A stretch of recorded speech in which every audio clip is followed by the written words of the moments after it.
Let's go over 8 ways to promote your landing page. So first off, what is a landing page? Well, it's a web page where you essentially want a visitor to go to take action.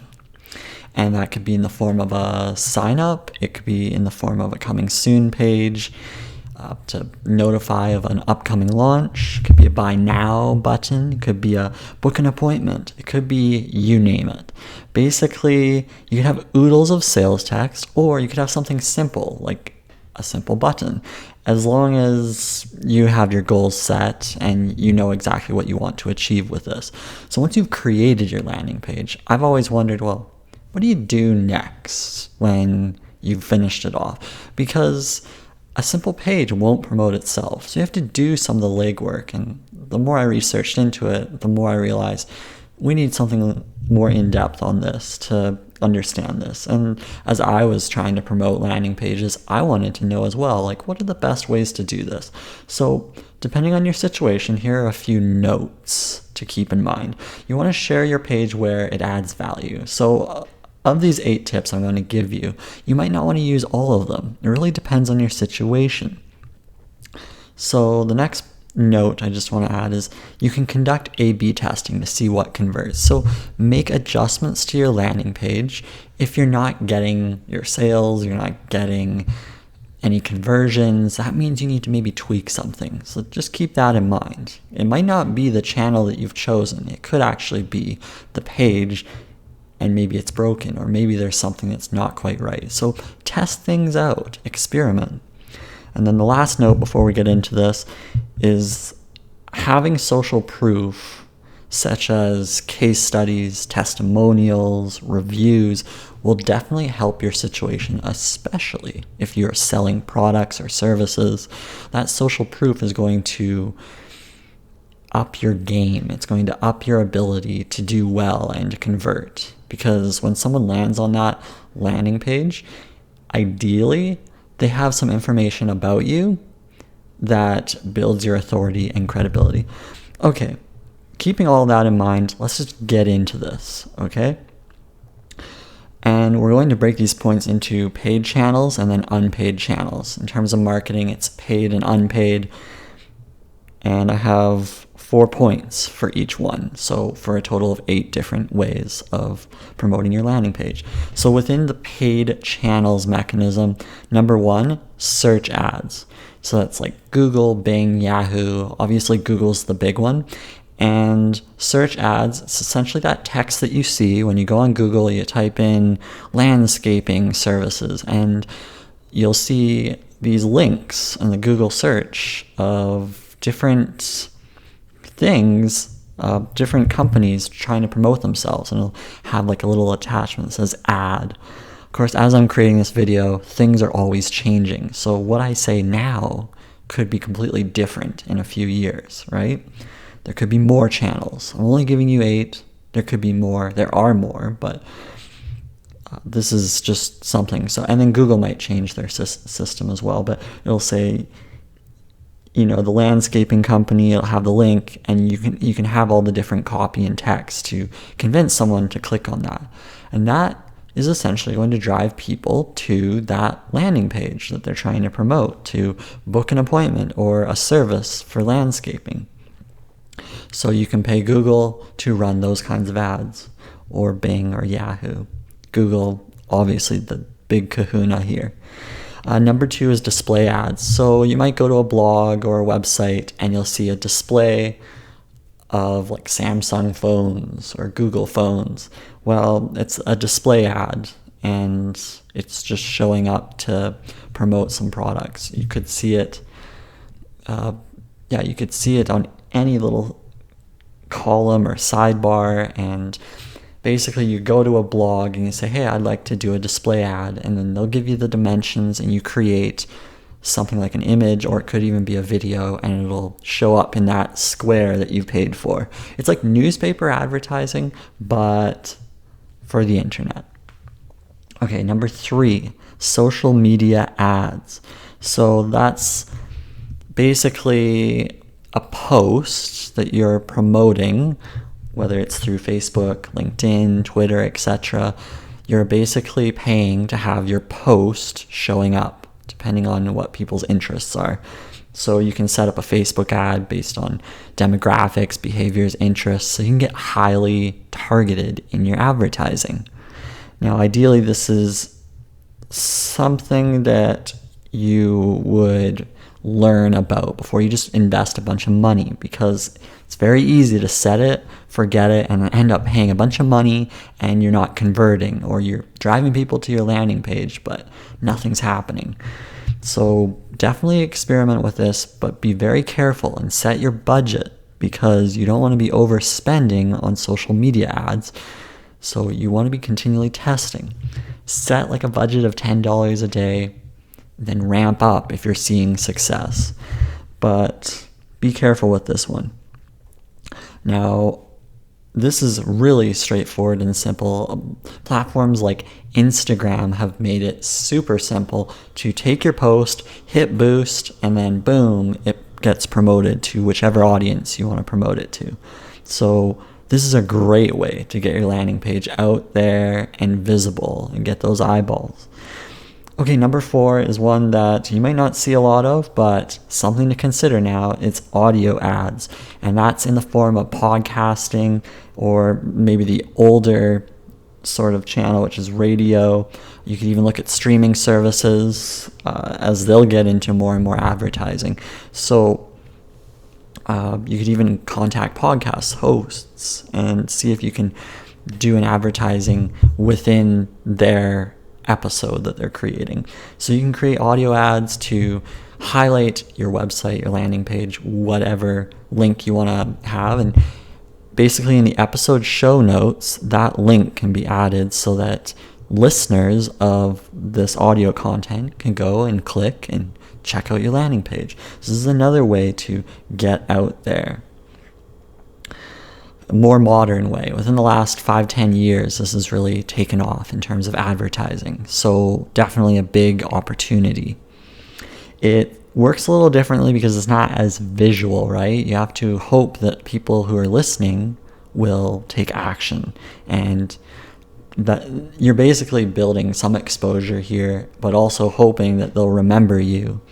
And I think that's worth experimenting. I think it's an undervalued area of marketing, so you could definitely take advantage there.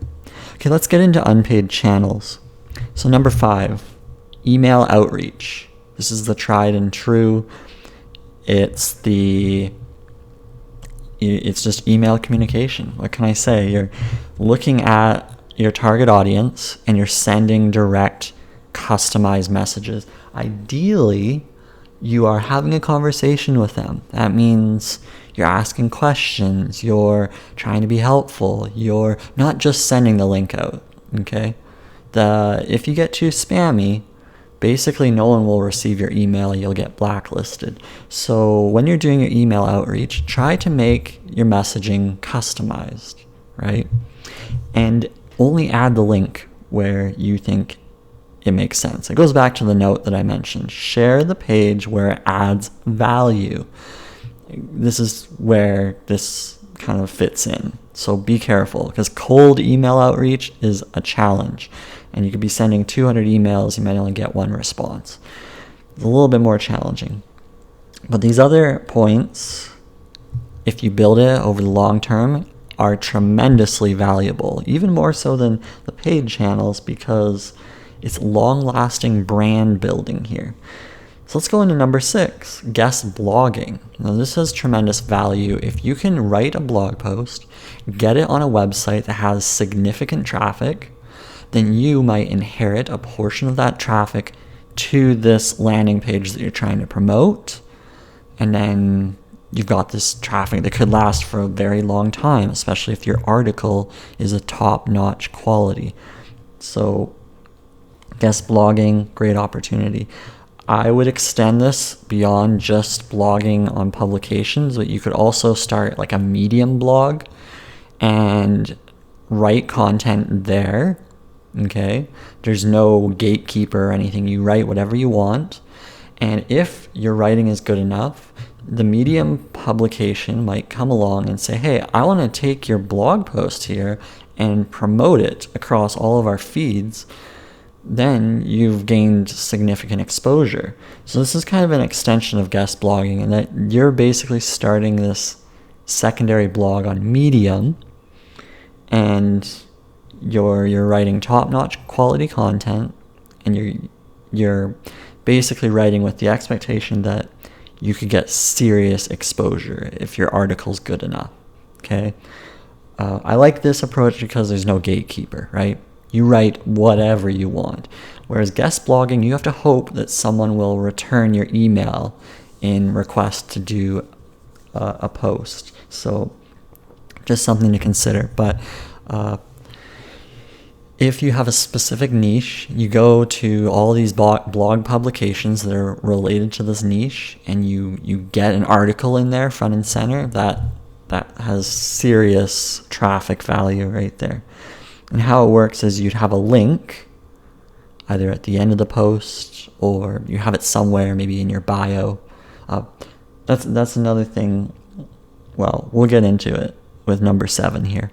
Social media. So here's number 7. Social media posting and commenting. So you'll want to start some social media accounts. Ideally, you focus on 1 or 2, and you really knock it out of the park for those 1 or 2 social media accounts. You take your content from that social media, post it across all the other main platforms, and easy way to create your content marketing strategy. Focus on the 2 big ones and extract content to distribute across the other ones. Makes your life way easier. So, you've got YouTube for video. Great opportunity. Just record video content of what interests you. I use YouTube as kind of like a little hub or mini hub beyond my blog. So, I'll post some videos. Then I can take some of that content. You can post it on Twitter. So simple, short messaging platform, Twitter. Short 240 characters, 280 characters. Do some images, text, what have you, add hashtags. Pinterest for an image-heavy type platform. Very focused on the female demographic, but you can add like motivational quotes, you name it, really, designs. Then you have Quora, which is a question and answer platform. So you could go in, say you're a landscaper. Let's just continue with this landscaping example. And you know everything about landscaping. And you want to drive traffic to your landscaping service, or maybe you have a course on how to do landscaping. Yeah, I like that better. You can have that in Quora, and basically, like in your bio for Quora, you can have a link that talks about all of this. In the guest blogging, I talked about like link in bio. Well, here's the extension: is you're taking your landing page link, and you're linking it in all the bios of your social media. This is a nice little trick to get the traffic that you're building off of these platforms, these social media platforms. So you have the link in your bios, and as you're answering questions on Quora, people will start checking out your bio. They'll see that you have a link to your landscaping course. They'll click the link. They'll take your course if it's something that is relevant to them. But this is all based on you focusing on landscaping Q&A. You're answering questions. You're even asking questions. You're just getting involved in this community of Quora. So this is how you do it. And then forums. Maybe you want to check out something like Reddit or other forums and focus on getting involved with the community there. Again, just continuing to add value. And where it makes sense, you share your link. Okay? You add comments, you add posts, but don't be spammy. Actually, if you add comments to other YouTube channels, you add comments to videos that are really fascinating to you and say, hey, this is a really awesome video, just thought I'd let you know. And you leave it at that, and you walk away. That's going to add serious value. You're going to build followers. You're going to build group of people who are actually interested in what you have to say because you took the time to post and comment value. Okay, so that's number 7 for Unpaid. It takes a little bit of time, right? It's not going to be overnight, but add kind of like a daily schedule of like little things you can do. Like, I'm going to answer 1 question on Quora today. I'm going to post 1 image on Pinterest today. I'm going to tweet 1 thought today. I'm going to add a simple how-to video today on landscaping. So you just add these little things, and for an extra hour or 2 a day, you can build this up. Okay, our last tip for promoting your landing page is to have tools to support this landing page. So tools in the form of an exit pop-up. So your website, people might go to your website, they're regular visitors. You could have an exit pop-up. Someone moves their cursor up to the navigation, especially on desktop. They move the cursor up, a pop-up comes up, and it shows maybe a discount. It shows maybe an email form sign up. It shows something that reinforces taking action for the visitor, right? Now, I'm not a huge fan of exit pop-ups, but they really work. They just always work. So if you set it up nicely, it's a way to just continually get those eyeballs back and interested. It's like someone's about to buy a car, but then they walk away. This is a little bonus you can throw in their face, and they'll be like, oh wait, yeah, that actually might just sweeten the deal. You're basically sweetening the deal with an exit pop-up, and you might just get them over that ledge that they were thinking about. Or a hedge, not a ledge. Better be careful there. I don't want people jumping off buildings now. You might get them over the hump or whatever to buy or take action with this exit pop-up. So these tools are very valuable. I want to add another tool here, which is an automation sequence. So you could set up a sequence of emails. If a visitor has checked out another page of your website, you can get them to sign up for an automated sequence.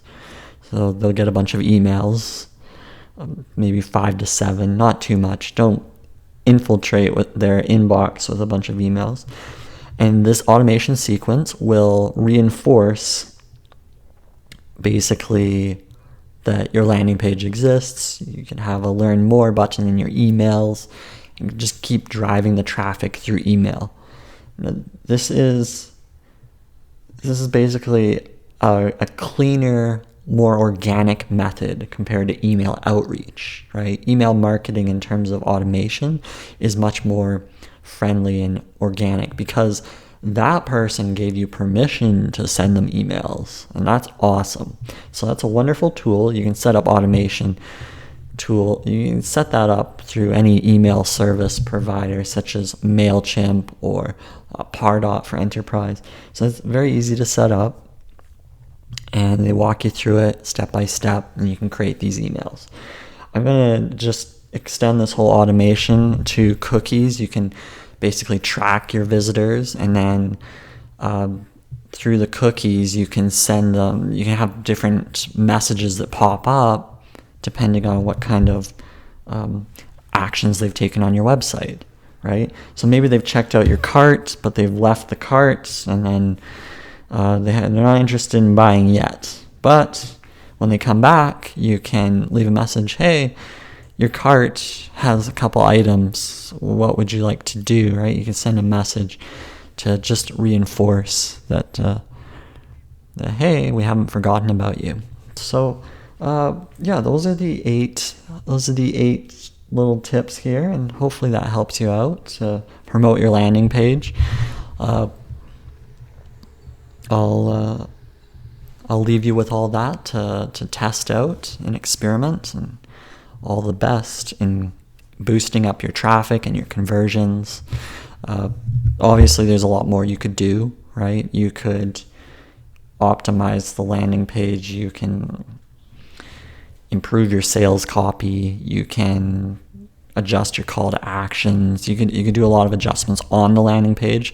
But a lot of people, what I've noticed, I've talked to business owners, they'll create a landing page and they'll be disappointed weeks later because no one has taken any steps on their landing page. Like, it's not converting because after you've created the landing page, it really doesn't exist in the world. Nobody knows about it. So you do have to promote. It's just not as simple as creating and you're done.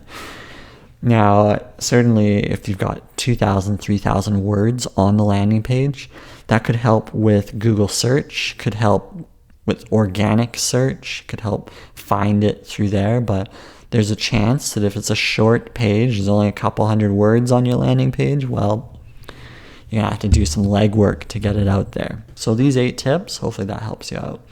Best of luck. Till next time. Bye.